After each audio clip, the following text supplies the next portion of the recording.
Квесты, конкурсы, игры. Насыщенная развлекательная программа ждет первую смену лагеря дневного пребывания, которую открыли сегодня при педколледже имени Куратова. 30 юных сыктывкарцев 2 недели проведут с пользой. Впервые детскую площадку при СУЗе организовали 3 года назад в рамках совместного проекта образовательного учреждения и Федерации бокса Сыктывкара. Тогда программа выиграла президентский грант. С тех пор педагогический колледж уже по традиции открывает лагерь дневного пребывания. Елена Кононова побывала на открытии. Шире, шире, шире круг, у меня 500 подруг. После завтрака сразу на игровую площадку, подальше от гаджетов и виртуальной реальности. Здесь настоящая жизнь и живое общение со сверстниками. Лагерь дневного пребывания при педколледже имени Куратова принял первую смену. Программа такая, что скучать некогда. Спорт, игры, конкурсы, отрядные дела. А в конце дня подведение итога в виде огонька. Виктория Крюкова, теперь уже 8-классница, по прошлому году знает, скучать не придется. Мы очень весело проводим время, к нам приходят, дают мастер-классы по боксу, мы гуляем на улицах, играем, соответственно, ходим кушать и сидим иногда в классах, играем в подвижные игры.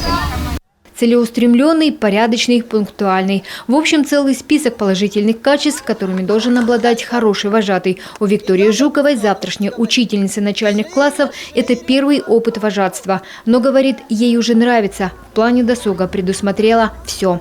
Разговариваем, что дети ожидают от смены, прислушиваемся. Конечно же, план у нас на всю смену есть, но какие-то изменения, конечно, в силе природных условий могут быть.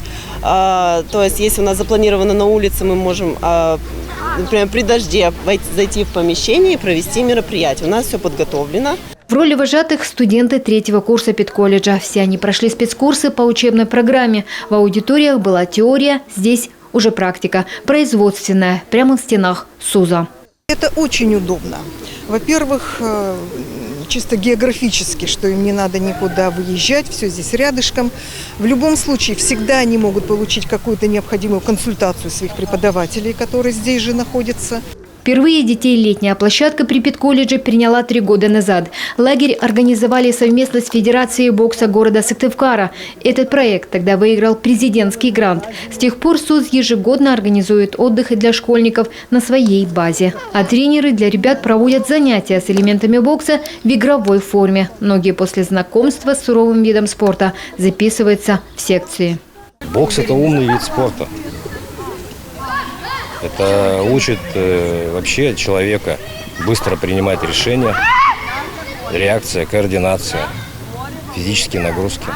В первой смене 2 группы, по 15 человек. Режим дня, как в любом другом лагере, с дневным пребыванием. Все по расписанию. Зарядка, завтрак, развлечения, обед. Тут весело, занимаемся тут чем-то.